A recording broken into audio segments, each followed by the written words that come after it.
we tugende kama nagari gushaka mu bice bitandukanye bigize akarere ka Musanze by'umwihariko mu gice cy'umujyi ntiwamara iminsi 3 utarahura n'abazwi nk'abamasayi baba bakenyeye baniteye ibitambaro bya rumbiya ndetse bafite n'inkweto ku biti bazitwaye no ku bitugu. Mu mboni ya Lieutenant Colonel Higiro Vianney umuyobozi w'agateganyo w'inkeragutabara mu ntara y'Amajyaruguru ubwo yaganirizaga abaturage bo mu karere ka Musanze by'umwihariko bo mu murenge wa Kimonyi yibukije abaturage ko bakwiye gutungira agatoki aho babonye aba bantu kugira ngo bafatwe bitewe nuko birirwa bari gushuka abaturage babaka amafaranga bababeshya ko babahaye imiti batsirikira amarozi ndetse n'imiti y'akanyabugabo.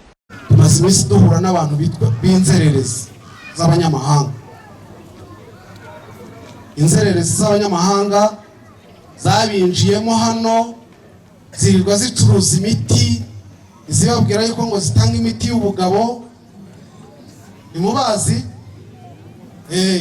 zirirwa zitanga ngo urubyaro bakirirwa bagendana ibikweto ku rutugu wabibara ugasanga bihora ari ibikweto 10 ku rutugu yirirwa atwaye. Bari abantu mumenye yuko buri abari abantu ntabwo ari beza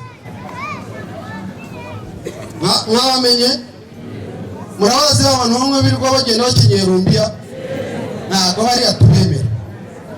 Ubu rero nabo turaza kubafatira ingamba kandi vuba aho mubabonye umuyobozi w'umudugudu turagira ngo rwose mutangire mu bashakishe yaba ari mu mudugudu runaka hacumbitse udusinyara tuza tumujyana. Bari abantu ntabwo twaba twemera ko abantu bagenda bacuruza kuriya tutabyemerera abanyarwanda ngo abanyamahanga bari bo babikora. Noneho bagenda banacuruza kandi nta nubwo izo nkweto bazicuruza namwe muzazi bari bahora bazigendana gutya zihora ari 10 cyangwa 15 ariko icyo birirwa bacuruza ni iki? Birirwa bacuruza turiya tuntu birirwa babeshya abantu ngo batanga urubyaro birirwa n'iyo miti amafaranga yabashizemo nubwo muvuga ngo ari mu bimina yose ni hariya yigira. Rero bari abantu ntabwo tubemera.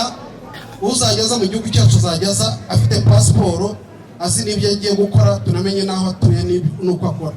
Ariko bya bintu byo kwirwa ba ari inzererezi ntabwo twatubuzererezi rwanyuma twemerwa abanyamahanga. Nubwo abaturage basabwa kujya batungira agatoki inzego z'umutekano aho babonye aba Masayi, hari bamwe mu baturage bagaragaza ko babatinya bitewe n'imiti bavuga ko baba bafite. Twebwe bavuga yuko bafite imiti yabo bakoresha, twebwe nk'abanyarwanda turabatinya cyane. Oya n'abantu dutinya cyane kubera iyo miti nyine ushobora kumutera intuze mukaserera ugasanga ya miti rero nimba ishatse kupfa ko kanyita.